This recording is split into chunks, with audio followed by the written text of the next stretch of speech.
আমাদের চ্যানেলে আপনাকে স্বাগতম। আজকের ভিডিওটি সম্পূর্ণ দেখবেন আর কমেন্ট করে জানাবেন, আর ভালো লাগলে একটা লাইক করে দেবেন। আরও নতুন নতুন রোমান্টিক, স্যাড ও মাফিয়া ধরনের গল্প পেতে আমাদের চ্যানেলটি সাবস্ক্রাইব করে দিবেন। ধন্যবাদ সবাইকে। হাই সুইটহার্ট, আমি তোমাকে নিতে এসেছি, চলো রেডি হয়ে নাও। আকাশের এমন কথাই হিয়া যেন আকাশ থেকে পড়ল। কি যাতা বলছেন, আর এসবের মানে কি? অবাক দৃষ্টিতে বাবার দিকে তাকিয়ে প্রশ্ন করল হিয়া। বাবা, তুমি কিছু বলছো না কেন? না না সুইটহার্ট, উনি আর কিছু বলবেন না, কারণ আমি তোমাকে কিনে নিয়েছি। টাকার বিনিময়ে উনি তোমাকে আমার কাছে বিক্রি করে দিয়েছেন। গার্ড ডেকে আগের দিনের মতো ঘাট ধাক্কা দিয়ে বের করে দাও এই বেয়াদব গর্দব ঢেঁড়সটাকে, হনুমান কোথাকার। বড্ড বেশি বাজে কথা বলছো তুমি। আমার হাতে এত বেশি সময় নেই বাবা মেয়ের নাকামি দেখার। তুমি কি নিচে যাবে, নাকি টেনে হেঁচড়ে নিয়ে যেতে হবে তোমাকে? শুনি আমি কি কি পড়ি ইতিপথে জেনে গেছো নিশ্চয়। আমার কিছুই করার নেই মা, উনি যা বলছে মেনে নে, আর পারলে আমায় ক্ষমা করে দিস। আমি কিছুই বুঝতে পারছিলাম না কি হচ্ছে এসব। বাবা কেন এমন বললো? সত্যি সত্যি মাথার উপরে যেন আকাশ ভেঙে পড়লো। আমি গলা ফাটিয়ে যেই বলতে গেলাম আমি যাব না, তখনই অনুভব করলাম চারদিকটা যেন অন্ধকার হয়ে গেছে, কিছুই দেখতে পাচ্ছি না। নিজেকে একটু সামলে নিয়ে বুঝতে পারলাম কেউ আমাকে থাপ্পড় মেরেছে, আর সেটা এতই জোরে মেরেছে যে আমি ছিটকে পড়ে গেছি। আমার মনে হলো পৃথিবীটা যেন থেমে গেছে এক মুহূর্তের জন্য। ঠোঁট ফেটে রক্ত বের হচ্ছে, সেদিকে যেন কারোর খেয়ালই নেই। আমি যেন জেলের কয়েদি। ঠিক সেভাবে আমার হাতটা শক্ত করে চেপে ধরে আমাকে টেনে হিঁচড়ে নিয়ে যাচ্ছিল আকাশ নামের ওই পাষাণটা। আমার হাতে থাকা কাচের চুড়িগুলো ভেঙে আমার হাতে চেপে বসেছে, হাত কেটে রক্ত বের হচ্ছে, ভীষণ কষ্ট হচ্ছে, কিন্তু ভয়ে কিছুই বলতে পারছিলাম না, যেন মুখ দিয়ে কথা বের হচ্ছে না। এভাবে জোর করে গাড়িতে তুললো আমাকে, তারপর অজানার উদ্দেশ্যে রওনা দিলেন আকাশ। এই আকাশ হলো আমাদের এলাকার কমিশনারের ছেলে। বয়স খুব বেশি হলে 26। বেশ লম্বা, ফর্সা আর হ্যান্ডসাম। খুব বেশি কথা বলে না, চুপচাপ রাগি রাগি লুক নিয়ে থাকে সবসময়। এলাকার সব মেয়েরা তার জন্য পাগল। শুধু মেয়েরা কেন, এলাকার সবাই তাকে ভালোবাসে, আবার ভয়ও পায়। কিন্তু সে অযথা কারোর সাথে খারাপ ব্যবহার করে না, শুধু হিয়ার সাথেই শুধু খারাপ ব্যবহার করে, কথায় কথায় মারে।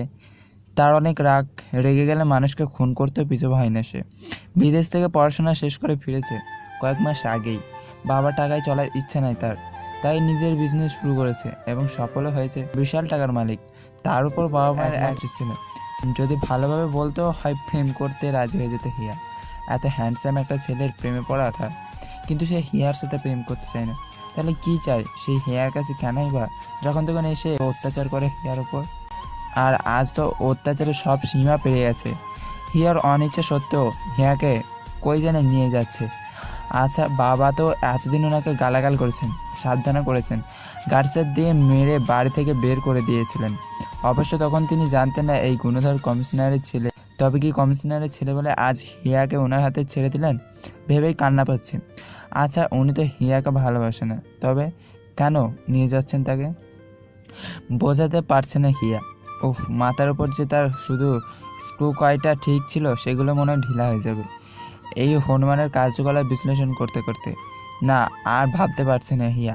এসব ভাবতে ভাবতেই হিয়া জ্ঞান হারিয়ে ফেলে। হয়তো সেই থাপ্পড় আর হাতের ব্লিডিংয়ের জন্য অসুস্থ হয়ে পড়েছে। ভাবতে ভাবতে জ্ঞান হারায় হিয়া। হঠাৎ করে তার চোখে মুখে পানি স্পর্শ পেল। কেউ আলতো করে তার ঠোঁটে হাত বুলিয়ে দিচ্ছে। চোখ খুলতে ইচ্ছে করছিল না, তাও মিটমিট করে তাকিয়ে দেখে মিস্টার হারামজাদা অর্থাৎ আকাশ তার চোখ মুখে পানি ছিটিয়ে দিচ্ছে আর ঠোঁটে রক্তটাও মুছে দিচ্ছে। হাতটাও পানি দিয়ে মুছে দিচ্ছে।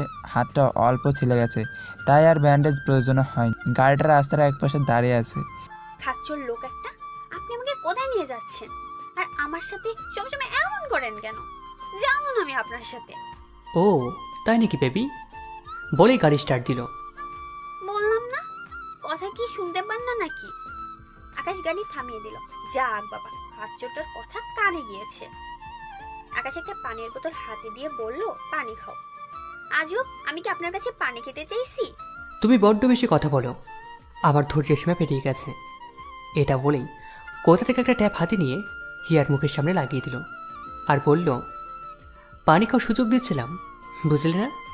হিয়ার আগে গজগজ করতে লাগলো, কিন্তু মুখে টেপ লাগানো থাকায় আর কিছু বলতে পারলো না। আকাশ ড্রাইভ করা শুরু করলো। মনে মনে ভাবছি গত 7 দিন আগেও আমার জীবনটা কত সুন্দর ছিল। এই গন্ডারটা 7 দিন আমার জীবনটা একদম উলট পালট করে দিল। কয়েকদিন আগে আরিয়ানের সাথে বসে বাসের পাশে একটা ক্যাফেতে কফি খাচ্ছিলাম। হঠাৎ চারদিক অন্ধকার হয়ে গেল। মানে আজকের মতোই সেদিনও একটা থাপ্পড় খেয়েছিলাম। রাগে শরীর ফেটে পড়ছিল। আমি বললাম, কোন হারামজাদা ইঁদুর বেয়াদব, ওই সাপের বাচ্চারে, আমার গালটা কি তোর বাপের সম্পত্তি নাকি যে আমায় থাপ্পড় মারলি? বলি চেয়ার থেকে উঠে দাঁড়াতেই দেখলাম কপালে রক ফুলিয়ে হাতে শক্ত মুঠি করে অসম্ভব স্মার্ট একটি ছেলে দাঁড়িয়ে আছে। এই কে আপনি, আর আমাকে মারলেন কেন? কথা শেষ হওয়ার আগেই আবারও থাপ্পড় মারলো। এবার আর সহ্য হলো না, ভেবে করে কে দিলাম। আমি তো পাশ থেকে দাঁড়িয়ে আরিয়ান বলে উঠলো, আকাশ তুই এইখানে, আর ওকে মারছিস কেন? আকাশ খান, কখনো কাউকে কৈফিয়ত দিয়েছে বলে শুনেছিস? আচ্ছা ছাড়ি সব কথা, এখন তুই বলতো এই জিনিসটাকে তুই কোথায় পেয়েছিস? হিয়ার দিকে তাকিয়ে বললাম, আর কি হয় তোর এই মেয়েটা? না মানে আমি এটা বলতে চাইনি। আমি একদম কেঁদেই যাচ্ছি। উফ, এত চিল্লাচ্ছ কেন? কানের বোকা বের করে দিচ্ছ একেবারে। এবার আরিয়ানকে উদ্দেশ্য করে চেঁচিয়ে বলে উঠলাম, কে বাজে লোকটা? 1 বছর আগে এসেছে এরা, আর হিয়া আমার বন্ধু। টেবিলে জোরে একটা থাপ্পড় মেরে বলে উঠল, জানতাম। আরিয়ানার আমি কিছুই বুঝতে পারলাম না। আমি ভাবছি কি হচ্ছে এগুলো, আর এই সাইকোটাই বা কে? আরিয়ানকে আমি কিছু জিজ্ঞেস করতে যাব, এর মধ্যে আকাশ চেঁচিয়ে পড়ল, আরিয়ান যা তুই এখান থেকে। বেশ ঝামেলায় আরিয়ান ভয় পাইছে, চুপচাপ চলে গেল। এবার আমার ভয় লাগতে শুরু করলো। ক্যাফের সবাইকে ইশারা করলো আকাশ, সবাই চলে গেল। আমি বোকার মতো দাঁড়িয়ে আছি। বাসায় চলো, তোমার বাসায় যাব আমি। বলতে বলতে টেনে নিয়ে গাড়িতে বসিয়ে দিয়ে বলল, বাড়ির ঠিকানা বলো। আপনি কে? আমার সাথে এমন করছেন কেন? এত কথা বলার সময় নেই আমার কাছে, ঠিকানা বলো। মনে মনে ভাবলাম বাসায় নিয়ে গেলে ইচ্ছে মতো মার খাওয়ানো যাবে। আমাকে মারার সব তুলেই ছাড়বো আমি। বেশ ভালো অবস্থা হিয়ার বাবার, তার উপর বাসার চারপাশে গার্ডসও রয়েছে। এসব কিছু তোয়াক্কা না করে একদম বাসার ভিতরে চলে গেল আকাশ। এরই মধ্যে হিয়া কান্না জড়িত কণ্ঠে তার বাবার বুকে মুখ লুকিয়ে যা যা ঘটেছে সব বলতে লাগলো। হিয়া চলো, আজ এক্ষুনি আমি তোমাকে আমার কাছে নিয়ে যাব। রফিক সাহেব আকাশকে আর কেন এমন করছে কিছু জিজ্ঞাসা না করে গার্ডসদের হুকুম দিল। গার্ডসদের ডেকে বলল আকাশকে মারতে মারতে বের করে দিতে। আকাশকে মার খেতে থেকে হিয়ার খুব খুশি যেন আর ধরে না, খিলখিল করে হাসিতে ফেটে পড়ছে সে। এবার দেখ গুইসাপের বাচ্চা, মার খেতে কেমন লাগে? আমাকে থাপ্পড় মারা, তাই না? গার্ডসরা আকাশকে মারতে শুরু করেছে। আকাশ হিয়ার এমন আচরণ থেকে অবাক হলো। সে যেন এটা বিশ্বাসই করতে পারছে না, এই যে হিয়া তার কষ্ট থেকে আনন্দ পাচ্ছে। আকাশ এতক্ষণ হিয়ার দিকে তাকিয়েছিল, সেই জন্য একটা ঘোরের মধ্যে ছিল। হঠাৎ মাথায় আঘাত পেয়ে আকাশের ঘোর কাটল। পরনে থাকা কোটটা না খুলে ছিঁড়ে ফেলে দিল, আর এক নাগাড়ে সব গার্ডসদের মারতে শুরু করলো। সবাইকে মেরে শুয়ে দিয়ে কোনো কথা না বলে বাসা থেকে বের হয়ে গেল। হিয়া এবং রফিক সাহেব অবাক চোখে তার চলে যাওয়ার দিকে তাকিয়ে রইল। যাই হোক, চলে তো গেছে, এটা ভেবে শান্তি পেল হিয়া। এবার নিজের ঘরে গিয়ে শুয়ে পড়ল। সকালে কলেজে যাওয়ার জন্য বের হয়েছে। এর মধ্যে আরিয়ানকে দেখতে পেল। দৌড়ে গিয়ে আরিয়ানের সামনে দাঁড়ায়। ছি ছি ছি, তুমি কাল আমাকে আস্ত একটা রাক্ষসের সামনে রেখে এভাবে চলে গেলে? কি বলছো তুমি এসব? আর তাছাড়া আমি এর আগে কখনো দেখিনি আকাশ কোনো মেয়ের সাথে খারাপ আচরণ করতে। এখন তুমি বলো আকাশের সাথে তোমার কিভাবে পরিচয়? ওই হনুমানের সাথে আমার কিসের পরিচয়? আমি ওকে এর আগে কখনো দেখিনি। এটা কি করে সম্ভব? আকাশ আমার বড় চাচার ছেলে, আমরা সময় বয়সী, আমরা একসাথে বড় হয়েছি। আমি কখনো দেখিনি আকাশ কারণ ছাড়া কাউকে কিছু বলছে। তাহলে তুমি ওকে মারলে কেন? আসলে আকাশ আমাকে অনেক ভালোবাসে, কয়েকবার আমার জীবনও বাঁচিয়েছে, আর আমি নিশ্চিত ছিলাম ও তোমার কোনো ক্ষতি করবে না, তাই চলে গেছিলাম। ভালোই হয়েছে তুমি চলে গেছো, কাল ওকে মেরে বাড়ি থেকে বার করে দিয়েছে। তুমি কি বলছো এসব ইয়া? তুমি জানো ওকে? ও এই এলাকার কমিশনারের ছেলে, খুব রাগী একটা ছেলে। চাচা ওর জন্য হাফ ডজন সিকিউরিটি গার্ড রেখেছেন। ওর গায়ে একটা ফুলের টুকরোও লাগতে দেয়নি আমরা কেউ, আমরা পরিবারের মাধ্যমে। আর তাছাড়া ওর গার্ডের কিছু না করলেও চলে, ওর নিজেই তো হাফ ডজন লোকজনকে শুয়ে দিতে পারে, আর তুমি বলছো কি না? হিয়া বেশ অবাক হয়েছে। হিয়া কথাটা এড়িয়ে যাওয়ার জন্য বলল, আমার কলেজে দেরি হয়ে যাচ্ছে, আমি এখন যাই, পরে কথা হবে। তোমাকে আমি ভালোবাসি, তাই তোমাকে কিছু বলতে পারলাম না। তোমার জায়গায় যদি অন্য কেউ আকাশের ব্যাপারে কিছু বলতো, তাকে দেখে নিতাম। আচ্ছা যাও। আরিয়ানকে বিদায় দিয়ে যে একটু সামনে এগিয়ে গেলাম, বুঝলাম পিছন থেকে কেউ আমার হাত ধরেছে। কোন হারামজাদা ইতর বেয়াদব গর্তব ঢ্যাঁড়স রে আমার হাত ধরেছিস? হাতটা কি তোর বাপের সম্পত্তি নাকি? বলতে বলতে তাকিয়ে দেখি সেই রাক্ষসটা। ও মা, কাল এত মার কেউ আজ একদম সুস্থ আছে। আল্লাহ, কি এটা স্টিল বডি নাকি গো ভাই? সুইটহার্ট, হ্যাঁ সম্পত্তি, তবে বাবার নয়, আমার। আর আমি স্টিলের তৈরি। তোমার কোনো সমস্যা? ও মা, এই ছেলে আমার মনের কথা বুঝলো কেমনে? আমি কিছু বলার আগে খচ্চরটা আমার ঠোঁটে একটা জোরে কামড় দিল। আমি ভয়ে ব্যথায় চিৎকার করে উঠলাম। আকাশ ধমক দিয়ে বলল, ডাকাত পড়েছে নাকি? এত চেঁচাচ্ছ কেন? ব্যাগ থেকে একটা আয়না বের করে দেখতে লাগলাম। সাজুগুজু করতে ভালো লাগে, তাই ব্যাগে সবসময় আয়না থাকে। এই মেয়ের কি ব্যাগে পার্লার নিয়ে ঘুরে নাকি? এ আহমক, আবার বাচ্চাদের মতো কাঁদছো কেন? ওই, কি হয়েছে? সমস্যা কি? কত স্বপ্ন ছিল একটা রাজপুত্রের সাথে বিয়ে হবে আমার, একটা মেয়ে হবে, আমি আর আমার মেয়ে সেম ড্রেস পরে সেম মেকআপ করব। এই বৃষ্টি ঠোঁট নিয়ে আমি কিভাবে সাজবো? হাসবে নাকি রাগ করবে বুঝতে পারছি না। আচ্ছা বাবা থামো, আমি ঠিক করে দেব। আকাশের একদম কাছে এসে দিন তবে আগে বাচ্চা হতে দাও, তখন না ঠিক করে দেব। ঠোঁট খেয়ে শান্তি হয়নি, এখন কি কানটাও খেয়ে ফেলবেন রাক্ষস কোথাকার? এভাবেই যখন তখন আকাশে হাজির হতো হিয়ার সামনে, কখনো চিমটি কাটতো, কখনো আবার থাপ্পড় মারতো, চুল ধরে টানতো। এভাবেই গত 7 দিন ধরে চলছে ওর অত্যাচার। গাড়ি এসে থামলো বিরাট এক বাড়ির সামনে। আকাশ হিয়ার মুখ খুলে দিয়ে বলল, সব সময় লক্ষ্মী মেয়ের মতো থাকবে। এখন বাসার ভিতরে চলো। ভিতরে ঢুকতে কিছু কাজের লোক আসলো। তার মধ্যে একজন মধ্যবয়সী মহিলাও আছেন। তিনি এগিয়ে এসে বললেন, স্যার উনি কে? আমার বউ। কিন্তু আমাদের তো এই, আপনার সমস্যা কি? কথায় কথায় মারেন কেন? আপনার হাত কি চুলকায় নাকি? না, হাত চুলকায় না। আসলে তোমার মুখটা একটু বেশি চলে, আর আমার চলে হাত। তাই তোমার মুখ যদি বন্ধ থাকে, তাহলে আমার হাতটাও বন্ধ থাকবে। হিয়া চুপ করে গেল, কারণ কথা বললে পৃথিবী অন্ধকার হয়ে যাবে, সে ব্যাপারে সন্দেহ নেই। বাবা মা ফেরেনি? ওই মহিলা বললেন না স্যার কিছুক্ষণের মধ্যে চলে আসবেন, আপনারা ফ্রেশ হয়ে নিন, আমি খাবার দিচ্ছি। না, খাবার দিতে হবে না। আমার বউ খুব কম খায়। আমাকে জিজ্ঞাসা না করে কেউ ওকে কিছু দেবে না, ওকে? আর আমরা খেয়ে এসেছি। আরে বাবা, আমি কখন খেলাম? আমার মুখে তো ট্যাপ ছিল। মনে মনে বিড়বিড় করে বলে লাভ নেই, আমি সব শুনতে পাচ্ছি। ঘরে চলো। মনে মনেও কথা বলা যাবে না? কি যন্ত্রণা রে বাবা, জল্লাদ একটা। হুম, আবার বকা দিচ্ছ?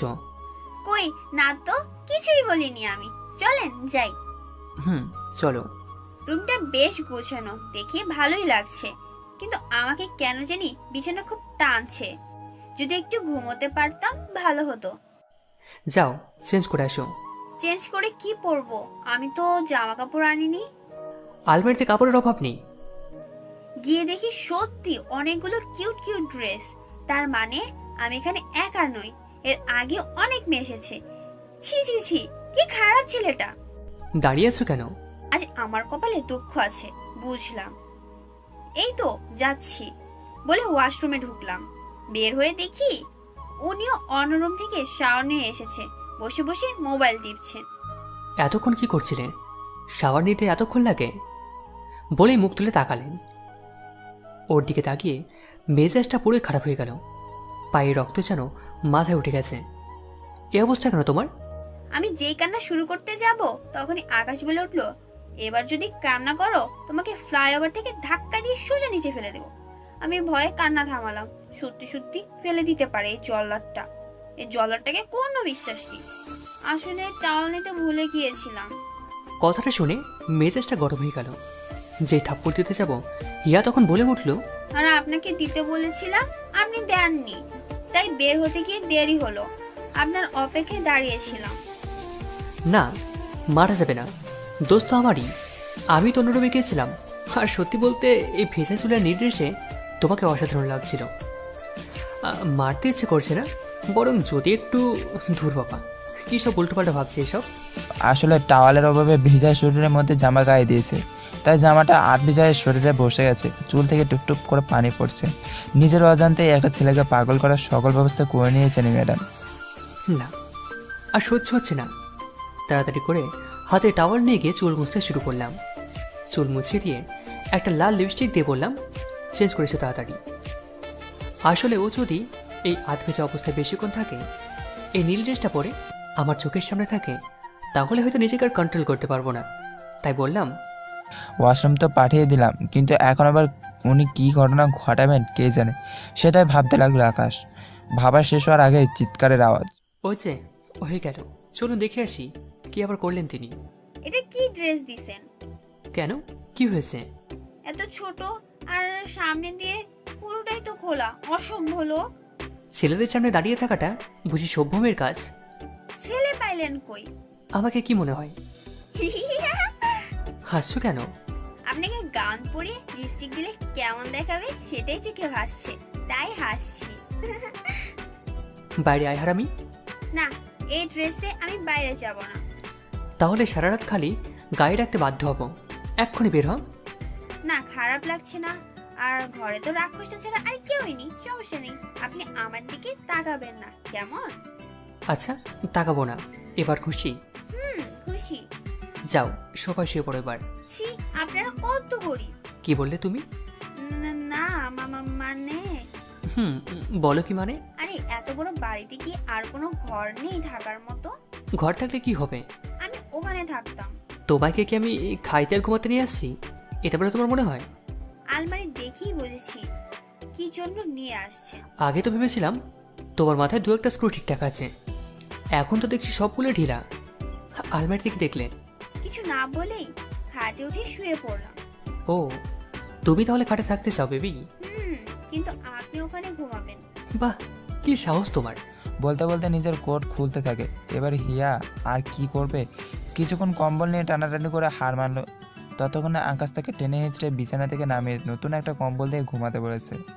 হিয়া হনুমানটার সাথে থাকবো না মনে মনে বলেই চুপি চুপি কম্বল নিয়ে অন্য রুমে গিয়ে সবাই বসেছে। আকাশের রাগ এখন আর বাঁধ মানছে না। হিয়ার সামনে গিয়ে বলল, কি হচ্ছে এগুলা? এত কম জায়গায় কেউ ঘুমাতে পারে নাকি? আমি এখানে থাকবো। অসম্ভব। সবাইকে জানাতে চাও যে আমাদের বিয়ে হয়নি? এটা আমি হতে দেব না। বিয়ে ছাড়া আমার মা বাবা তোমাকে আমার সাথে থাকতে দেবে না, আর আমি তোমাকে বিয়ে করব না। কিন্তু তুমি অন্য কোথাও থাকবে, এটা আমি হতে দেব না। হাত ধরে টানাটানি করছে আকাশ, কিন্তু হিয়াও নাচরবান্দা, সেও কোনো মতে যাবে না ঘরে। আকাশ নিজের রাগ কন্ট্রোল করতে না পেরে সবাই হিয়াকে চেপে ধরে হিয়ার ঠোঁটে নিজের ঠোঁট চেপে দিল। 2-3টা বাইট দিতেই হিয়া ভ্যাঁ করে কেঁদে দিল। আকাশ সাথে সাথে ওকে ছেড়ে দিল। হিয়া বলে উঠলো, আমি থাকবো না আপনার সাথে। তাহলে কি আরিয়ানের সাথে থাকবে? বলে আকাশ হিয়াকে কোলে তুলে নিয়ে ঘরে বিছানায় ছুঁড়ে ফেলে দিল। খুব বেশি বাড়াবাড়ি করছো তুমি। এরপর আমার কথা না শুনলে নিজের অবস্থা থেকে নিজেই ভয় পাবে। বলতে বলতে হিয়াকে বিছানায় ফেলে দিল আকাশ। হিয়া বুঝলো ওকে সামলাতে হলে এখন কিছু একটা বলতে হবে। এটা ভেবেই হিয়া বলে উঠলো, খিদে পেয়েছে। কি? আমি কি বলি আর এই মেয়ে কি বলে? এই, তোমার মাথায় কি সত্যি কিছু নেই? কোন সময় কি বলতে কিছু বোঝো না? আমি খুব ভালোভাবেই বলছি, ওই বিষয়টা বাদ না দিলে মায়ের গুলা তো আমারই খেতে হবে। তো কি বলবো, ক্ষুধা পাইছে সেটাও বলা যাবে না নাকি? আমি একটা সিরিয়াস বিষয় নিয়ে কথা বলছিলাম। আমার পেটে ইঁদুর বিড়াল দৌড়াদৌড়ি করছে, এটা বুঝি সিরিয়াস বিষয় না? উফ আল্লাহ, কি দিয়ে বানিয়েছো তুমি এই মেয়েকে? তা তোমার পেটে ইঁদুর বিড়াল ঢুকলো কি করে? এমনি এমনি ঢুকছে। যান খাবার নিয়ে আসেন। তাই বুঝি? আমাকে হুকুম করার সাহস কি করে হয় তোমার? আর তোমার আজকে খাওয়া বন্ধ, জানো না? কেন খাওয়া বন্ধ কেন? আমি খাবো। আমি আজ কোনো বাড়াবাড়ি করতে চাচ্ছি না। আমি চাই না বাবা মা জানুক আমাদের মধ্যে ঝামেলা আছে। তাই চুপ, একটা বাধ্যকতা না। আর থাকো তুমি বিছানায়, আমি থাকছি সোফায়। আপনার বুদ্ধিটা একটু আগে খুললেই এত কিছু হতো না। কি বলছো মনে মনে? হিয়া আর কিছু না বলে শুয়ে পড়লো। আকাশও ঘুমিয়ে গেল। সকালে চোখ খুলে হিয়া দেখলো আকাশ শান্ত ছেলের মতো শুয়ে ঘুমাচ্ছে। আকাশকে দেখে যেন চোখ জুড়িয়ে গেল হিয়ার। হিয়া মনে মনে ভাবতে লাগলো, যেরকম খারাপ ভাবছিলাম, কই তেমন কিছু তো ঘটেনি। উনি বলেছিলেন আমার নাকি কিনে এনেছে, আর আমার জানা মতে আমার বাবা বেশ ভালোই টাকা আছে। তিনি নিশ্চয়ই আমাকে কম টাকায় বিক্রি করেনি। তাহলে কত টাকা দিয়ে উনি আমায় কিনলেন, আর কেনই বা কিনলেন? আর কিনে এনে আমার সাথে খারাপ কিছু করলেন না কেন? কিছু করা তো দূর, উনি আমার সাথে এক বিছানা পর্যন্ত ঘুমালেন না। তবে কি উনি আমাকে ভালোবাসেন? কিন্তু আমায় যদি ভালোবাসবেন তাহলে আমাকে কিনলেন কেন? আর আলমারিতে এত মিল জামাগুলোই বা কার? না, বুঝতে পারছি না। ঠিক তখনই মুখের সামনে তুড়ি বাজিয়ে হিয়ার ধ্যান ভাঙাল আকাশ। এত কি ভাবছো? যাও ফ্রেশ হয়ে এসো, বাবা মার সাথে দেখা করতে হবে। আকাশ হিয়াকে একটা শাড়ি দিল। হিয়াও চুপচাপ শাড়ি নিয়ে ওয়াশরুমের দিকে যাচ্ছে। পিছন থেকে চেঁচিয়ে উঠল আকাশ। তুমি কি থাপ্পড় না খেয়ে ঠিকঠাক কিছু করতে পারো না? তাহলে ডেকে নেবে শুনি। দৌড়ে এসে খপ করে আকাশের হাত থেকে টাওয়ালটা নিয়ে বলল, এই তো আমিই নিচ্ছি। উফ, যাও ফ্রেশ হয়ে উদ্ধার করো আমাকে। হিয়া ফ্রেশ হয়ে এসেছে। আকাশ এবার ফ্রেশ হতে লাগলো। আকাশ ফ্রেশ হয়ে এসে দেখলো হিয়া খুব সুন্দর করে শাড়ি পরে রেডি হয়ে আছে। That's like a good girl বলে টি শার্টটা গায়ে দিতে দিতে বলল, চলো এবার। চলুন। পেটে এখন ইঁদুরগুলো ডুগডুগি বাজাচ্ছে। হিয়ার কথায় বারবার অবাক হচ্ছি, কি সব বলে মেয়েটা? ইঁদুর কি বাজাচ্ছে, তারপর পিঠের ভিতরে? তাই। নিচে চলুন, খেতে হবে। খাওয়াচ্ছি তো ভাই, শয়তানি হাসি দিয়ে বললাম। সিঁড়ি দিয়ে নামতে নামতে আকাশ বলল, বড় বড় করে মাথায় ঘুমটা দেবে। আর শোনো, কোনো কথা বলবে না। আর আমি আরিয়ানকে আসতে বলেছি, ওর সাথে তো একদম মাখামাখি করবে না। যা বললাম মাথায় থেকে যেন। হিয়া মাথা নাড়িয়ে সাঁই দিল। গুড মর্নিং বাবা। গুড মর্নিং মাম্মা। বাবা। কি ব্যাপার মাম্মা, চুপ করে আছো কেন? কিছু বলো। দ্য গ্রেট আকাশ খান বিয়ে করছে কিনা লুকিয়ে, তাও আবার এমন এই লুকোচুরি যে সেই বিয়েতে বাবা মাও থাকতে পারবে না। তা এরপরও সেই ছেলের সাথে কথা বলা যায়? মামা প্লিজ, এটা নিয়ে আর কিছু বলো না। আমি বলছি তো, এটা আমার একটা স্বপ্ন ছিল, যা আমি কালে পূরণ করেছি। তুমি কি চাও তোমার ছেলের স্বপ্ন পূরণ না হোক? একদমই না। তাও তো যেভাবে চেয়েছো সব সেইভাবেই হয়েছে। চলো পরিচয় করিয়ে দিই। হিয়া, বয়স 19, আইসক্রিম খেতে খুব ভালোবাসে, কাটার ভয়ে মাছ খেতে পারে না, সারাদিন বকবক করে আর কার্টুন দেখে। এই তো। আমি তো অবাক, উনি এত কিছু কিভাবে জানলেন? আমার দিকে এগিয়ে এসে উনি বলতে লাগলেন, মা তোর কথা শুনতে শুনতে সব মুখস্থ হয়ে গেছে। আমি খুব খুশি হয়েছি তোদের এরকম সিদ্ধান্তে। কেমন আছিস মা? কিরে, কথা বলবি না আমার সাথে? আসলে এই লোকটা আমাকে কথা বলতে নিষেধ করছে। এই লোকটা কে? আকাশের দিকে আঙুল দিয়ে দেখালাম। কি? জি, আরো বলেছেন ওনার কথা না শুনলে অবস্থা খারাপ করে দেবেন। আমার কথা শুনে মা বাবা হেসে দিলেন, কিন্তু একজোড়া চোখ, রক্ত চক্ষু নিয়ে আমার দিকে তাকিয়ে আছে। আচ্ছা বুঝেছি, এবার এসো খেতে বসো। না মা, আসলে ওখানে খাবে না, ঘরে খাবে, আর এর জন্য আলাদা মেনু আছে। বলে হাত ধরে যেই সিঁড়ির দিকে নিয়ে যেতে পা বাড়ালো, পিছন থেকে কেউ যেন বলে উঠলো, গুড মর্নিং মেরে জান। না, কণ্ঠটা আমার পরিচিত নয়, কিন্তু এই কণ্ঠের মালিক আমাকে আর যাই বলুক জান বলবে না কখনো। আর তাছাড়া আমার মাথায় এক হাত ঘোমটা দেওয়া, তাহলে ও আমাকে চিনবেই বা কি করে? তার ভাবনার অবসান ঘটিয়ে যে পিছে ফেললো হিয়া, দেখলো হ্যাঁ সে যার কথা ভাবছে এটা সেই আরিয়ান। কিন্তু জান বলে হিয়াকে নয়, বরং আকাশকে ডেকেছে। আর আকাশও তাকে গিয়ে জড়িয়ে ধরছে। তাদের মধ্যে খুব ভাব থেকেই বোঝা যাচ্ছে। চল তোর ভাবির সাথে পরিচয় করিয়ে দিই। ভাবি? Are you crazy bro? No my sweet dear, it's 7 and I have a wife. চল তাহলে পরিচয় হই। ঘুমটা তোলো, তোমার দেবর এসেছে তোমাকে দেখতে। বলে নিচে ঘুমটা তুলে দিই। হিয়া তুমি? এটা কিভাবে সম্ভব? কেন, কি হয়েছে? তোর কি ভাবি পছন্দ হয়নি? আরে না, তা কেন হবে? হিয়া তো one of most beautiful girl in the world. কিন্তু কথা হলো আকাশ খান বিয়ে করেছে আর কেউ কিছু জানলো না। আমি তোকে সব কিছু বুঝিয়ে বলবো, তুই ব্রেকফাস্ট কর, আমি ওকে রুমে রেখে আসছি, একসাথে বের হবো। Okay bro.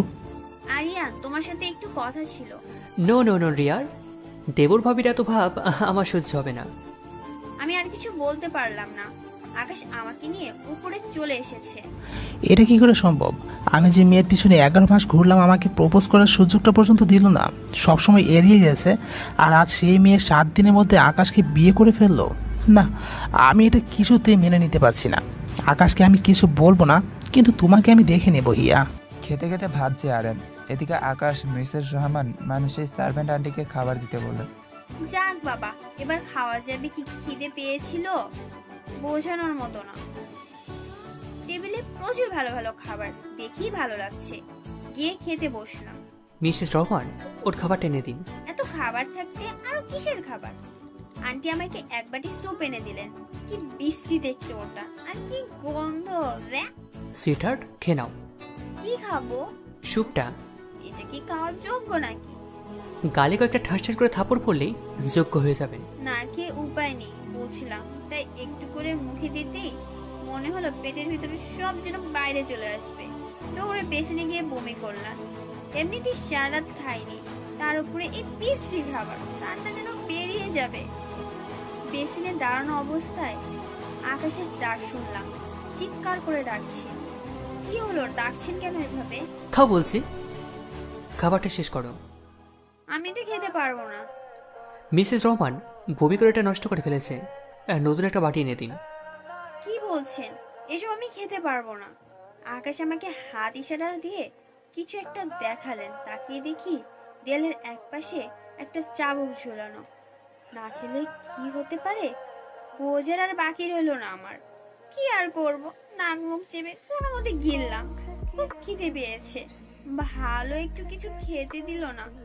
হাজার বা লক্ষ নয়, কোটি কোটি টাকা খরচ করে তোমাকে এখানে এনেছি বসে বসে খাওয়ানোর জন্য না, শুধুমাত্র কষ্ট দেওয়ার জন্য, বুঝেছ? তোমার বাবা তোমাদের সম্পত্তি ব্যাংকে জমা রেখে একটা ডিলের জন্য টেন্ডার কিনেছিলেন। কাজটা তোমার বাবার পরে কথা ছিল, কিন্তু আমি তোমার বাবার দ্বিগুণ টাকা দিয়ে সে ডিলটা ক্যান্সেল করিয়েছি। তারপর তোমার বাবাকে অফারও করেছি, হয় তোমাকে আমার হাতে তুলে দেবে, নয়তো নিজের সবারই পথে বসতে। তবুও তিনি রাজি ছিলেন না। আমি ওনাকে বলেছিলাম উনি না দিলেও তুলে আনবো, তাই উনি বাধ্য হয়েছেন তোমাকে আমার হাতে তুলে দিতে। আর এত কিছু আমি এমনি এমনি করছি বলো? ওনার এসব কথা শুনে খিদে যেন উধা হয়ে গেছে। কি বলবো বুঝতে পারছি না। আজ রাত থেকে বুঝবে জীবন কত প্রকার ও কি কি। ভয় আমার গলা শুকিয়ে গেল। এই ছেলে আমার জন্য কোনো দয়া মায়া নেই, তার অনেক প্রমাণ আগেই দিয়েছে উনি। যে এতক্ষণ একটা মানুষকে না খাইয়ে রাখতে পারে, সে আর কি কি পারবে তা বেশ ভালোই বুঝতে পারছি। শোনো বেবি, আমি এখন কাজে যাব, আরিয়ান আমার জন্য অপেক্ষা করছে। তোমার সাথে আমার কোনো জোরাজুরি করার দরকার আছে বলে আমি মনে করছি না। যা যা বলবো সব ঠিকঠাক মতো করবে, তাহলে আর কোনো ঝামেলা হবে না। প্রথম কথা, আমি ছাড়া ফোনে কারোর সাথে কথা বলা যাবে না। তবে হ্যাঁ, যেখানে খুশি যেতে পারো, আমার আপত্তি নেই। তবে লাঞ্চের আগে ফিরতে হবে। আবার বের হতে পারবে, তবে বেশি রাত করা যাবে না। বান্ধবীদের সাথে মেশে যাবে, বন্ধুর সাথে না। আর পালিয়ে যাওয়ার স্বপ্ন ভুলে দেখো না, তাহলে নিজের বাবার অবস্থা সহ্য করতে পারবে না। শেষ কথা, আমাকে না বলে কিছু খাওয়ার চেষ্টাও করবে না, মনে থাকবে তো কথাগুলো? বলেই চলে গেল আকাশ। আকাশ কি বলে গেল কিছুই বুঝতে পারছিলাম না, কিন্তু আমার জীবনটা যে এলোমেলো হয়ে গেছে সেটা বুঝেছি। রাত থেকে সকাল পর্যন্ত কিছুই পেটে পড়েনি, আর আকাশ যে আমার খেতে দিবে না তাও বুঝতে বাকি নেই। নিজের ব্যবস্থা নিজেকেই করতে হবে। কিন্তু আকাশকে না বলে চুরি করে খেলে আকাশ যদি কোনোভাবে জানতে পারে, একটা মায়েরও মাটিতে পড়বে না। তাহলে আমার কাছে এসে মিষ্টি হাসি দিয়ে বলল, কি হয়েছে মা? আসলে আন্টি, আমি আজ একটু রান্না করতে চাচ্ছিলাম। তুই রান্না করতে পারিস? জি মানে, ইউটিউব থাকতে টেনশন কিসে, মনে মনে বললাম। আসলে পারি বা না পারি, আমি তো নতুন বউ, আমার উচিত সবাইকে রান্না করে খাওয়ানো। ঠিক আছে কর, সবাই তোকে সাহায্য করবে। আপনি যান, আমি করছি বলে মোবাইল হাতে নিয়ে একটা রেসিপি 10 বার দেখে রান্না শেষ করলাম, যাতে সব ঠিকঠাক হয়। আমি সব খাবার টেবিলে সাজিয়ে রেখে রুমে গেলাম ফ্রেশ হতে। লাঞ্চের সময় হলো, আকাশও বাসায় চলে আসছে। তুই এত লক্ষ্মী বউ আনবি কখনো ভাবতেই পারিনি। হিয়া আদর্শ বউ, আমার খুব পছন্দ হয়েছে। অলরেডি মাথা চিবিয়ে খাওয়ার ক্লাস নিয়ে নিচ্ছে। তাহলে কি করছো তুমি? কই কি করছি মামাম কি বলছিল? জানি না, চলুন ম্যাডাম, কি কি করছেন সারাদিন শুনে আসি। চলুন চলুন। এসে গিয়েছে আকাশ বস। হিয়া আজ রান্না করেছে, একসাথে সবাই খাবে। ও রান্না করছে মানে? আর মাম্মাম হিয়া, ও তো নিজের ঘরে খাবে। না, কিসের নিজের ঘরে? আমি এখানেই খাবো। ঘরে গেলে তো আজের ধরনের খাবার খাওয়াবেন, মনে মনে বললাম। ঠিক আছে, বসো। আন্টি, আমি তোমার হাতে খাবো, না হলে কি কি খেতে দিবে কে জানে। সত্যি তুই খাবি? আকাশ, তুই একদম আমার মনের মতো বউ এনেছিস। বাবা, আমি খুব খুশি আজ। বুঝেছি, খাওয়া শুরু করো। মাম্মাম হিয়ার মুখে খাবার তুলে দিতে চাইলো। হিয়া বলল, আগে তুমি খেয়ে বলো কেমন হয়েছে। আচ্ছা বলে মা বাবা দুজনেই খাওয়া শুরু করলো। বাহ, অনেক ভালো রান্না করেছো, বললেন আকাশের বাবা। মাও বেশ প্রশংসা করলেন। আকাশ অনিচ্ছা সত্ত্বেও হুম বলে খাওয়া শুরু করলো। যেই এক মুঠো খাবার মুখে দিয়েছে, আকাশের চেহারা পুরোই বদলে গেছে। আকাশ কিছু বলতে যাবে তার আগেই হিয়া বলে উঠলো, আমি জানি বলবেন খাবার ভালো হয়নি, আসলে আপনি তো আমাকে পছন্দই করেন না, তাই সবার ভালো লাগলেও আপনার লাগবে না। আকাশ স্তব্ধ হয়ে গেছে, না পারছে কিছু বলতে, না পারছে খাইতে। মাম্মাম হিয়াকে খাওয়াতে খাওয়াতে বলল, আকাশ, সব খাবার ভালো হয়েছে, তুই খেয়ে দেখ। বাধ্য হয়েই আকাশ নিচের দিকে মুখ করে খাচ্ছে, কারণ ও চায় না তার বাবা মা জানুক আমাদের মধ্যে ঝামেলা আছে। আকাশ কোনো রকম খাবার শেষ করে রুমে গেল। মাম্মাম বলল, তুমি এখন ঘরে যা। আমার যাওয়ার ইচ্ছে না থাকা সত্ত্বেও যেতে হলো। ঘরে গিয়েই আমার চোখ কপালে উঠে গেল। ঘরের এই কি অবস্থা করেছে আকাশ, ঘরের সবকিছু ছুঁড়ে ফেলে দিচ্ছে। হিয়া ঘরে ঢুকতে আকাশ দরজা লক করে দিল। হিয়ার হাত চেপে ধরে চেঁচিয়ে পড়ল, তোমার সাহস হয় কি করে আমার খাবার এত ঝাল দেওয়ার? আমাকে না খাইয়ে রাখার ফল বোঝো এবার, রাক্ষস খচ্চর একটা। আমার যে কি আনন্দ হচ্ছিল বলে বোঝাতে পারবো না, কারণ আমি ইচ্ছে করে আকাশের বাটিতে মরিচ মিশিয়ে দিয়েছিলাম, কারণ আমি ওর দুর্বল জায়গাটা কাল রাতেই জেনে গেছি। ও চায় না বাবা মার সামনে ঝামেলা করতে, আর ওকে শিক্ষা দেওয়ার জন্য আদর্শ জায়গা মা বাবার সামনে। একা ঘরে ওকে শাস্তি দেওয়া অসম্ভব আমার পক্ষে। মনে মনে ভাবছি, আরে পয়সা ঠিক আনন্দ পাচ্ছি। যে ঝাল দিয়েছিলাম ওর ঠোঁটের আজ 12টা বেজে গেছে নিশ্চিত। তোমাকে কিছু জিজ্ঞাসা করেছি আমি। না মামা, মানে আসলে আমি বোঝাতে পারিনি কোনো ব্যাপার না ডিয়ার, আমি বুঝিয়ে দিয়েছি। বলে আমার ঠোঁটের ঠোঁট চেপে দিল। আমার ঠোঁট মুখ এখন আকাশের দখলে। না, শুধু আকাশের ঠোঁট না, আমার ঠোঁটে মুখে আকাশের জিহ্বা বিচরণ করছে। বোঝাতে বাকি রইল না আমার। ঝাল আমার মুখ ঠোঁট জ্বলে যাচ্ছে। ওর মুখের সব ঝাল আমার মুখে চালন করে দিচ্ছে। হতচ্ছাড়া, তাও শান্তি হয়নি, সারবার নামই নিচ্ছে না। ঝালে আর আকাশের চাপাচাপিতে আমার দম বন্ধ হয়ে যাওয়ার উপক্রম হইছে, তাও ছাড়ছে না। আমি যতই ধাক্কা দিয়ে আকাশকে দূরে সরাতে চাচ্ছি, আকাশ ততই আমার চেপে ধরছে। পুরো 10 মিনিট পর ছাড়লো। আরও করবো এমন মানা? আমার গাল টেনে দিয়ে আমার দিকে তাকিয়ে দুষ্টু হাসি দিয়ে বলল আকাশ, ঝালে আমার জীবন যায় যায় অবস্থা।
দৌড়ে চলে গেল।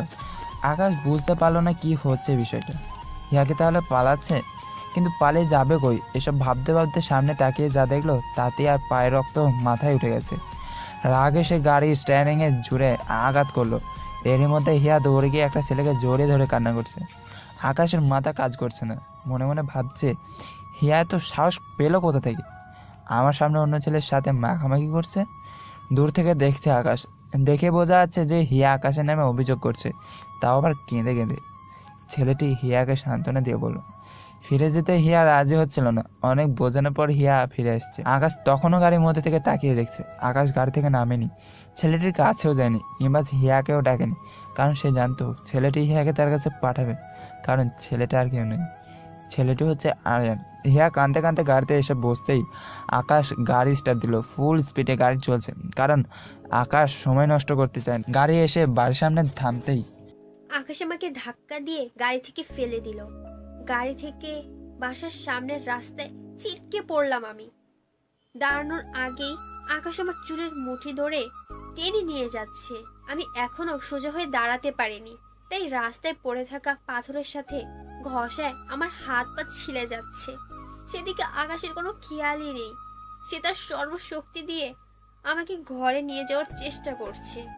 আমি ব্যথায় চিৎকার করছি, কিন্তু সে চিৎকার যেন আকাশের কানে ঢুকছে না। টানতে টানতে ঘরে নিয়ে যেতেই সব কাজের লোকেরা অবাক হয়ে তাকিয়ে আছে আমাদের দিকে। স্যার, এ আপনি কি করছেন? চুপ, একদম চুপ। সবাই বাসা থেকে এক্ষুনি বেরিয়ে যান, একটা শব্দ উচ্চারণ না করে বেরিয়ে যান। এই বলে চিৎকার করে উঠল আকাশ। সবাই ভয়ে চলে গেল। ভয়ে আমার গলা শুকিয়ে গেছে। আকাশের আগেও আমাকে মেরেছে, কিন্তু এত রাগ করতে আমি কখনো দেখিনি। আজ যেন এক অন্য আকাশকে দেখছি, যার রূপ ভয়াবহ। আমার সাথে এমন কেন করছেন? আকাশ এক হাত দিয়ে আমার গাল চেপে ধরলো আর বলল, জানিস না কেন? অনেক ন্যাকামি করেছিস, আর না।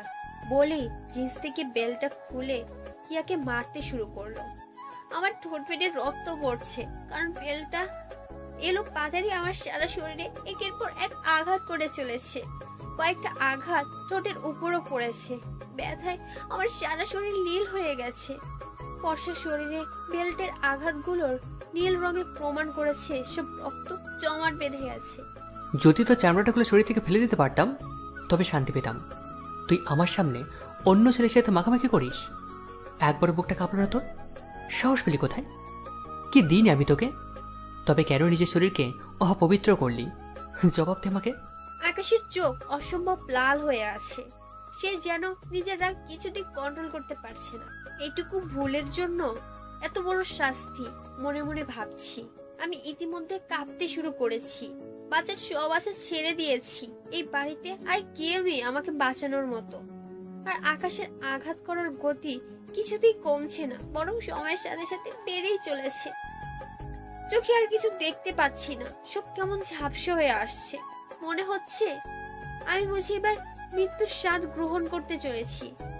অনেকক্ষণ পর ক্লান্ত হয়ে আকাশ আঘাত করা থামিয়ে হনহন করে ঘর থেকে বেরিয়ে গেল। আমি ফ্লোরে পড়ে আছি। উঠে বিছানা যাওয়ার শক্তি তো দূর, চোখ মেলে তাকানোর শক্তিটুকুও হারিয়ে ফেলেছি। জীবনের কাছে হার মেনে নিলাম। উপরওয়ালার কাছে ক্ষমা চেয়ে নিয়েছি, কারণ আমি আর বাঁচবো না, সেটা আমি বুঝে গেছি। কিন্তু কি ছিল আমার অপরাধ? আর কে এই আকাশ? কেন করলো আমার সাথে এমন? প্রশ্নগুলোর উত্তর মেলাতে পারলাম না। এটাই আমার আফসোস থেকে গেল। আর বাবা, তোমার কাছে কি আমার কোনোই মূল্য ছিল না?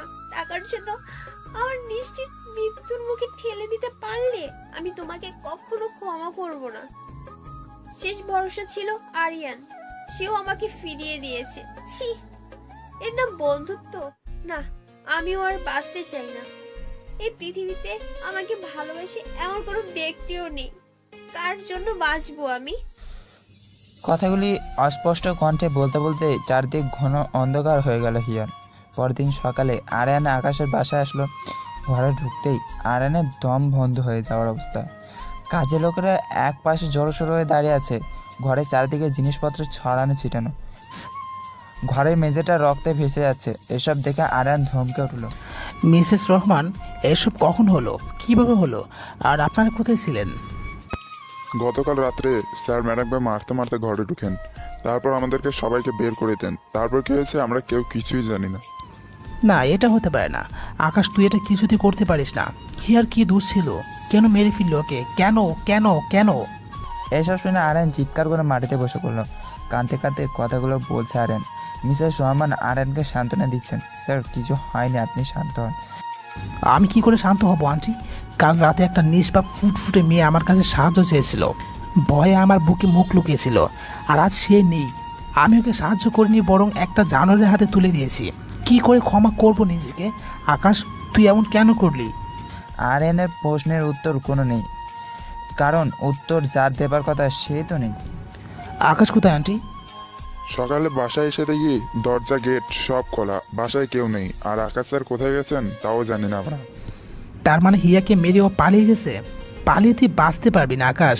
আমি তোকে ছাড়বো না। হিয়ার প্রতিটা কষ্টের শোধ আমি নেব। রফিক সাহেবকে ফোন দিয়ে আরেন সব খুলে বলল। রফিক সাহেব যেন বেঁচে থেকেও মরে গেছেন। একটা মাত্র মেয়ে তার, খুব আদরে তিনি ভেবেছিলেন আকাশ হিয়াকে খুব ভালোবাসেন, তাই হিয়াকে আকাশের হাতে তুলে দিয়েছিলেন। কিন্তু এসব শুনে তিনি যেন পাথর হয়ে আছেন। না, আমার বসে থাকলে চলবে না। আকাশকে আমার খুঁজে বের করতেই হবে।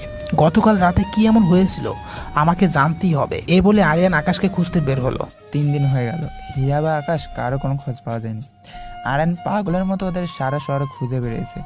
হিয়ার বাবাও নিজের সব শক্তি দিয়ে খোঁজ করার চেষ্টা করেছে, তবুও খুঁজে পায়নি। আকাশের এসব কাহিনী শুনে তার বাবা মা তো বিশ্বাস করতে পারেনি, তাই বিদেশ থেকে তাড়াহুড়ো করে ফিরে এসেছেন। হিয়ার বাবা, আরিয়ান, আকাশের বাবা মা সবাই আকাশদের বাসায় বসে আলোচনা করছে এসব কিভাবে হলো এই বিষয়ে। ঠিক তখন বাড়ির সামনে একটা গাড়ি এসে থামলো। সবাই গাড়ির দিকে তাকিয়ে আছে। অবশেষে গল্পের ভিলেন খ্যাত হিরো আকাশের এন্ট্রি। গাড়ি থেকে নেমে পাশের সিটের দরজা খুলে দিল আকাশ। যা ভাবছেন তাই গাড়ি থেকে নেমে আকাশের পাশে এসে দাঁড়িয়েছে হিয়া। সবার প্রাণে স্বস্তির নিঃশ্বাস পড়ল। হিয়া দৌড়ে গিয়ে তার বাবাকে জড়িয়ে ধরল। চলুন দেখে আসি সেদিন রাত্রে কি হয়েছিল। হিয়াকে মারতে মারতে মাটিতে ফেলে দিয়ে আকাশ নিচে নেমে আসলো। রাগ মেটানোর জন্য ঘরের সব জিনিস ভেঙে ফেললো। তারপর ফোন হাতে নিয়ে কল দিল। হ্যালো ডক্টর, আকাশ বলছি, এক্ষুনি বাসায় চলে আসুন। জি স্যার, আসছি। কিছুক্ষণ পর ডাক্তার চলে আসলো। কার কি হয়েছে স্যার? উপরে যান, গিয়ে দেখে আসুন, আমার বউ অসুস্থ। জি স্যার, চলুন। বলে যেই উপরে যেতে লাগলো আকাশ পিছন থেকে ডেকে বলল, আপনি চান আমি এখানে আছি। আকাশ একটা চেক ডাক্তারের হাতে দিয়ে বলল, আপনার যত ইচ্ছা টাকাটা বসে নেবেন। এখন এসবের দরকার নাই স্যার, আগে দেখে আসি। দেখার কিছু নেই, ওকে যেভাবে হোক সুস্থ করে তুলতে হবে। আমি যে কোনো মূল্যকে সুস্থ দেখতে চাই।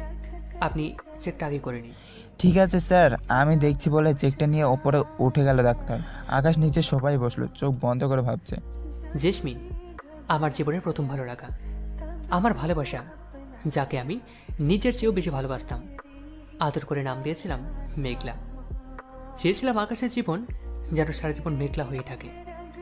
আকাশ যখন এই কথা পড়াশোনা করতো তখন সে একটা অনাথ মেয়েকে ভালোবাসতো। মেয়েটার জন্য পাগল ছিল আকাশ। মেয়েটিও আকাশকে খুব ভালোবাসতো। আকাশের বাসার সবাই মেয়েটার ব্যাপারে জানতো। আকাশ পড়াশোনা শেষ করে মেয়েটাকে বিয়ে করতে চেয়েছিল, কিন্তু একদিন হঠাৎ করে মেয়েটি কাউকে কিছু না বলে অনাথ আশ্রম থেকে পালিয়ে যায়। এমনকি আকাশকে বলে যায়নি। আকাশ মেঘলাকে অনেক খুঁজেও পায়নি। তারপর আকাশ পড়াশোনা শেষ করে দেশে চলে আসে। মেঘলাকে পাওয়ার সব আশা ছেড়ে দেয় সে। মেঘলা আমাকে ছেড়ে যাওয়ার পর আর কাউকে ভালোবাসতে পারিনি, কারোর জন্য কোনো মায়া তৈরি হয়নি কখনো। কিন্তু আজ সেই দিনের মতো কষ্ট হচ্ছে যেদিন মেঘলা আমাকে ছেড়ে চলে গিয়েছিল। খুব খারাপ লাগছে আমার, কি করবো বুঝতে পারছি না। এদিকে ডাক্তার উপরে গিয়ে দেখলো হিয়া মাটিতে পড়ে আছে। হিয়ার অবস্থা বেশ খারাপ।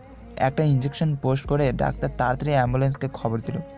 কিছু নার্স আর ওয়ার্ড বয় এসে হিয়াকে ট্রেজারে করে অ্যাম্বুলেন্সে নিয়ে গেল। ওরা রোগীকে নিয়ে ব্যস্ত ছিল, তাই আকাশকে লক্ষ্য করেনি। কিন্তু ডাক্তার নিচে এসে আকাশকে ডাকতে গেল। আকাশের কাছে হিয়া যেতেই ডাক্তারের চোখ ছানা ভরা হয়ে গেল। দেখলো আকাশ চোখ বন্ধ করে আছে, হাতে মুষ্টি করে আছে একটি ধারালো ছুরি। মেঝেটা রক্তে ভেসে যাচ্ছে। এতক্ষণ ধরে রক্তকরণের শরীরে বেশিরভাগই রক্তই বেরিয়েছে। ডাক্তার বলল, মিস্টার আকাশ, এই কি অবস্থা আপনার? আপনাকে তো একটু আগে ভালো দেখে গেলাম। আকাশ অজ্ঞান হয়ে গেছে। ডাক্তারে বুঝতে বাকি রইল না যে পারিবারিক কলহের জন্য এমন হয়েছে, আর নিজে সুসাইড করবে তাই জন্যই আকাশ আগে থেকে চেক দিয়ে গেছেন যাতে তার স্ত্রীর চিকিৎসা কোনো কমতি না হয়। ডাক্তার তাড়াতাড়ি বয়দের ডেকে আকাশকে হসপিটালে নিয়ে গেলেন। আকাশের অবস্থা হিয়ার চেয়েও ক্রিটিক্যাল, প্রচুর রক্তক্ষরণ হয়েছে। আকাশ আইসিইউতে ছিল, হিয়াও অসুস্থ। আকাশ আর হিয়া এই দুজনই এই 3 দিন ধরে মৃত্যুর সাথে লড়েছে। ডাক্তারের কাছে ব্ল্যাঙ্ক চেক থাকায় টাকার কোনো সমস্যা নেই, আর এদের অবস্থা এতই খারাপ ছিল যে ডাক্তার এদের নিয়ে ব্যস্ত ছিল, তাই পরিবারের কাউকে জানানোর সুযোগ পায়নি। একটু আগেই আকাশ হিয়া দুজন বাসায় ফিরেছে। বাসায় ঢোকার সাথে সাথেই হিয়া তার বাবার কাছে গেল। হিয়ার শরীরে দাগ দেখে তার বাবার চোখে জল এলো। আমার সব কিছু নিয়ে নিন আপনি, আমার কিচ্ছু চাই না, আমি শুধু হিয়াকে আমার কাছে নিয়ে যেতে চাই। রফিক সাহেব বললেন, আমি ভেবেছিলাম আপনি হিয়াকে ভালোবাসেন, ওকে সুখে রাখবেন, কিন্তু আমি আর কিছুই চাই না। আমি আজই হিয়াকে নিয়ে যাব। আকাশের বাবা মা অবাক চোখে তাকিয়ে আছে। আকাশের দিকে তাদের বিশ্বাস হচ্ছে না আকাশ এমন করতে পারে। ছি আকাশ, ছি, তুই এত নিচে নামতে পারলি? টাকা দিয়ে তুই হিয়াকে কিনে এনেছিলি। আমি ভাবেছিলাম তুই হিয়াকে ভালোবাসিস, তাই এতদিন কিছু বলিনি, কিন্তু তুই তো একটা নরপিশাচ। তুই হিয়াকে মেরেছিস। ছি, তোর কত টাকা লাগবে আমায় বল, আমি আজকে তোর সব টাকা শোধ করে দিয়ে হিয়াকে এই নরক থেকে মুক্তি দেব। কথাটা শেষ করার আগে আকাশ ঠাস করে আরিয়ানকে থাপ্পড় মেরে দিল। সবাই থমকে গেল। আরিয়ান, তুই কখনো মেয়ের হাতে নীল পালিশ নষ্ট হয়ে যাওয়ার ভয়ে সেই মেয়েকে খাইয়ে দিতে 3 বেলা তার কাছে ছুটে গেছিলি কখনো? মেয়েটিরা দুটো পাচ্ছে আইসক্রিম খায় বলে দোকানদারকে বাসা থেকে ধরে এনেছিস। মেয়েটির পছন্দের ড্রেস অন্য কেউ কিনে নিয়েছে বলে তার সাথে মারামারি করে সেই ড্রেসটাকে নিয়ে এসেছিস। আমি আকাশ এগুলো সব কিছুই করেছি। নিজের সব কাজ ফেলে মেয়েটাকে একটা বাচ্চার মতো করে আঁকড়ে রেখেছি সবসময়। কোনো ছেলেকে চোখ তুলে তাকানোর সুযোগ দিইনি। যখন যা চেয়েছে তাকে সব দিয়েছি। হ্যাঁ, ঠিক এতটাই ভালোবাসতাম আমি সে অনাথ মেয়েটিকে। কখনো নিজের পায়ে হাঁটতে দিইনি তাকে, একটা ফুলের টোকাও লাগতে দিইনি তার পায়ে। কিন্তু তবুও সে আমার ছেড়ে চলে গেল, আমাকে নিঃস্ব করে দিয়ে চলে গেল। তারপর হঠাৎ করে জানলাম মেয়েটার অনাথ ছিল না, তার বাবা আছে, বেশ আদুরের মেয়ে। আর এখন সে আমাকে দেখেও না চেনার ভান করে। আমাকে চেনা তো দূরের কথা, আমার সামনে দাঁড়িয়ে অন্য ছেলের বুকে মুখ লুকিয়ে আমার নামে অভিযোগ করে। তখন আমার কেমন লাগে বলতে পারিস? বলে আকাশ মাটিতে হাঁটু গেড়ে বসে কেঁদে দিল। কে কি বলবে বুঝতে পারছে না, সবাই যেন পাথর হয়ে আছে আকাশের অবস্থা দেখে। কারোর মুখে কোনো কথা নেই। কি বলছিস আকাশ? তার মানে এই হিয়া তোর হারিয়ে যাওয়া মেঘলা? আকাশ মুখ তুলে বলল, কান্না জড়িত কণ্ঠে বলল, মিথ্যা বলছেন আপনি, এসব কিছুই হয়নি। আমি এর আগে আপনাকে কখনো দেখিনি। আকাশ নিজের ফোনটা বের করে কিছু ছবি আর ভিডিও দেখালো। সবগুলোতে হিয়া আকাশকে জড়িয়ে ধরে আছে, কোনোটায় আকাশের গাল টেনে ধরেছে। সে ভিডিওগুলোতেও আকাশের সাথে মজা করছে, দৌড়াদৌড়ি করছে।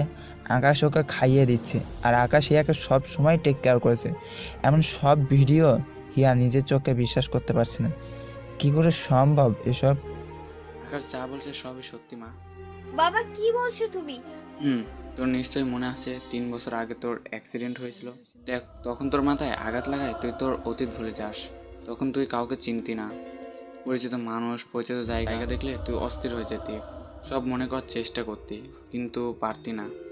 তোর মাথায় যন্ত্রণা হতো, তাই ডক্টর বলেছিল তোকে এমন কোথাও পাঠাতে যেখানে তোর পরিচিত কেউ থাকবে না। আর বলেছিল তোকে যেন বলি তোর কেউ নেই, তুই অনাথ, সারা জীবন অনাথ আশ্রমে বড় হয়েছিস, যাতে তুই কিছু মনে করার চেষ্টা না করিস। তাই তোকে আমি ইউকে পাঠিয়েছিলাম, সেখানে একটা অনাথ আশ্রমে থাকতে। তুই তোর পরিচয় সেখানে কেউ জানতো না, কারণ কেউ যদি মুখ ফসকে বলে দেয় যাতে তুই তোর অতীত মনে করার চেষ্টা না করিস, তার জন্য আমি কখনো সেখানে যাইনি। আমি চেয়েছিলাম তুই সুস্থ হয়ে যা। 2 বছর পর তোর ব্রেন অপারেশন হয়। ডাক্তার আমার পরামর্শ দেন তোর জ্ঞান ফেরার আগে যেন তোকে দেশে নিয়ে আসি, যাতে তোর চোখ খুলেই তুই বুঝিস তোর অ্যাক্সিডেন্টের জন্য তুই হসপিটালে আসিস। আমাকে আরও বলা হয় মাঝখানে ঘটে যাওয়া 2 বছরের কথা যেন তোকে না জানাই, তাহলে তোর ব্রেনে চাপ পড়বে। আমি শুনেছিলাম কোনো একটা ছেলে তোকে খুব যত্ন করতো, ভালোবাসতো, কিন্তু তোর ক্ষতির কথা ভেবে আমি তার সাথে দেখা করতে পারিনি। তুই তোর জীবনে ঘটে যাওয়া 2 বছরকে তুই ভুলে গেলি, আর আমি তো জানতামই না এই সেই আকাশ যে আমার মেয়েকে এত ভালোবাসতো। বাবা কি বলছো তুমি? এটাও সম্ভব? আকাশ দৌড়ে গিয়ে হিয়াকে জড়িয়ে ধরে বলতে লাগলো, আপনি এগুলাকে কেন বললেন না? আমি না জানি কত কষ্ট দিচ্ছি মেঘলাকে। তুমি আমাকে কষ্ট দিছো? নিজে যে মরতে বসেছিলে তা বুঝি কিচ্ছু না? পাশ থেকে আরিয়ান বলে উঠলো, তুই আমায় ক্ষমা করে দে। আমি না বুঝে তোকে কত খারাপ খারাপ কথা বললাম। আজ আমি অনেক খুশি আরিয়ান, কত যে খুশি তোকে বলে বোঝাতে পারবো না। আমার কারোর প্রতি কোনো অভিযোগ নেই। ইয়া, ঘর চলো, তোমার সাথে আমার কিছু কথা আছে।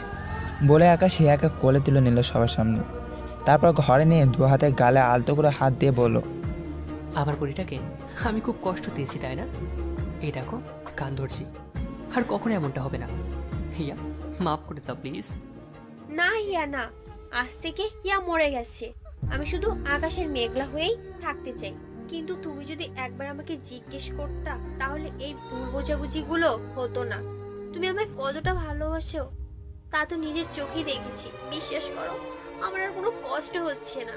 আমার শুধু কষ্ট হচ্ছে এটা ভেবে, সেদিন ওয়ার্ড বয়দের মতো ডাক্তার আঙ্কেলও যদি তোমাকে না দেখতো, আমি তো তোমায় হারিয়ে ফেলতাম। আকাশ মেঘলা ঠোঁটে ঠোঁট ছুঁয়ে দিয়ে বলল, মেঘলাকে ছেড়ে আকাশ আর কখনো কোথাও যাবে না। অতবার কিছুদিন পর আকাশ আর মেঘলা ধুমধাম করে বিয়ে হয়ে গেল। আকাশ এখনও তার মেঘলাকে ততটাই কেয়ার করতো যতটা সে আগে করতো।